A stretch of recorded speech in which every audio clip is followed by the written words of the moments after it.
Hello बच्चों, good morning all of you. Online classes में आपका स्वागत है। मैं नीलकमल स्कूल की अध्यापिका। मैं आज आपको वचन के बारे में जानकारी दूंगी।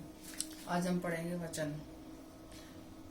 तो वचन की परिभाषा हमारी है कि शब्द के जिस रूप से उसके एक या एक से अधिक होने का पता लगे उसे हम वचन कहते हैं। क्या कहते हैं कि शब्द के जिस रूप से उसके एक या एक से अधिक होने का पता लगे उसे हम वचन कहते हैं। तो वचन के कितने भेद हैं? वचन के हमारे दो भेद हैं, एक वचन और बहुवचन।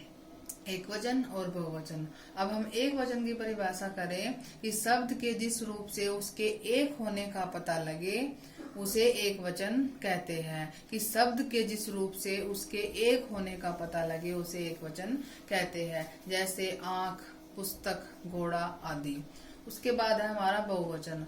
तो शब्द के जिस रूप से उसके एक से अधिक होने का पता लगे उसे बहुवचन कहते हैं। कि एक वचन में एक होने का पता लगे, बहुवचन में एक से अधिक होने का पता लगे उसे बहुवचन कहते हैं। जैसे पुस्तक, एक वचन में पुस्तक और बहुवचन में पुस्तकें। एक वचन में आंख तो बहुवचन में आंखें। एक वचन में घोड़ा तो बहुवचन में घोड़े आदि।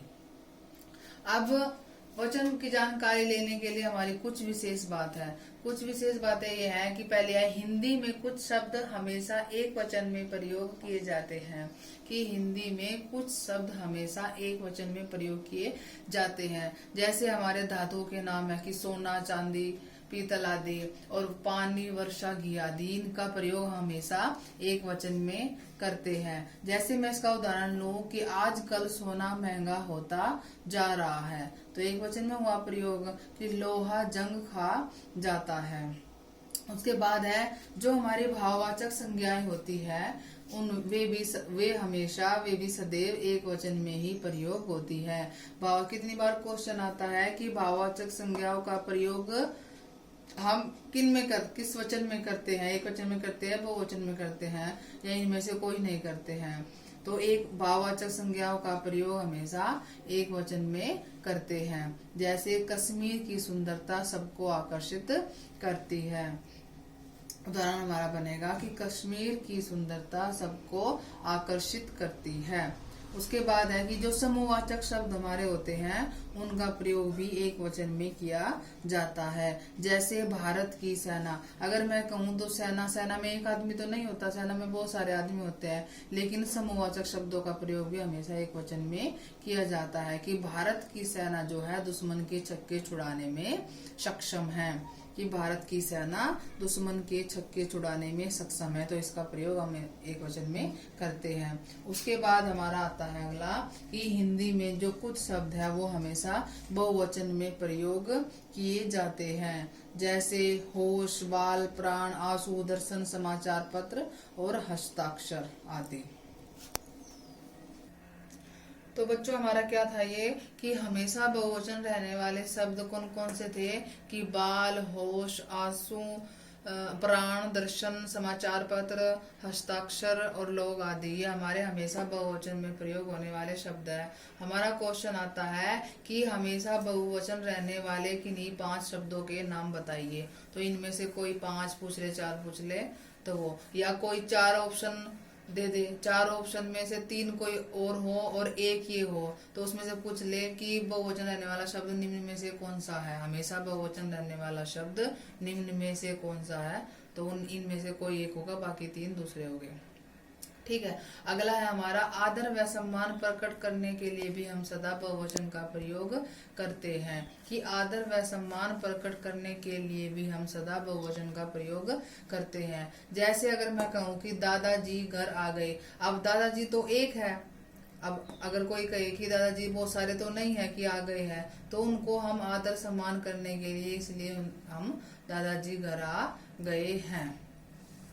तो क्या है? दादाजी घर आ गए हैं।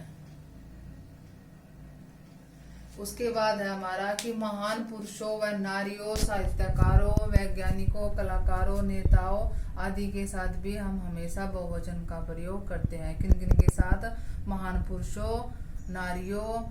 पुरुषों व नारियों, साहित्यकारों, वैज्ञानिकों, कलाकारों, नेताओं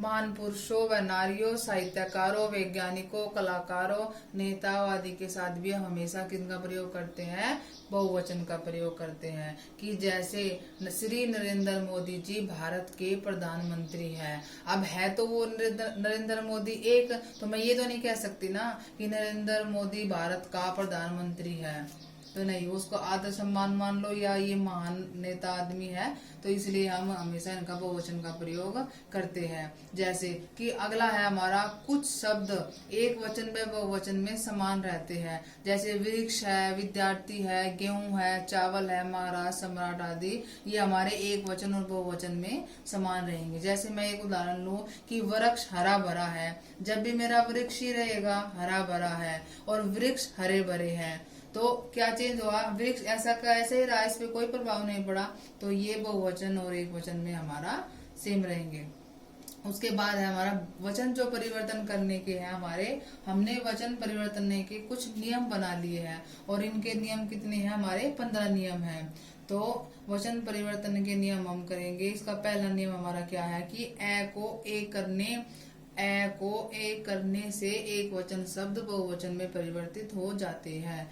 कि जैसे सांस का हमारा बनेगा सांसे, बात बातें, साइकिल साइकिलें। उसके बाद हमारा अगला नियम है कि आ का आए करने से एक वचन शब्द बहुवचन में परिवर्तित हो जाते हैं। जैसे कला कलाएं, माला मालाएं, दिशा दिशाएं आदि। उसके बाद हमारा अगला नियम है या का या करने से एक वचन शब्द से बहुवचन शब्द परिवर्तित हो जाता है। जैसे गुड़िया गुड़िया, लुटिया लुटिया आदि। अगला नियम हमारा है कि ई का इया करने से एक वचन शब्द बहुवचन शब्द में परिवर्तित हो जाते हैं। कि ई का इया करने से एक वचन शब्द बहुवचन शब्द में परिवर्तित हो जाते हैं। जैसे गाली गालियां, सखी सखियां, लड़की लड़कियां, रस्सी रस्सियां आदि। तो ये हमारे 4 नियम थे। अगला नियम हम अगली क्लास में करेंगे। हम 15 नियम इसके पूरे अगली क्लास में हो जाएंगे। धन्यवाद।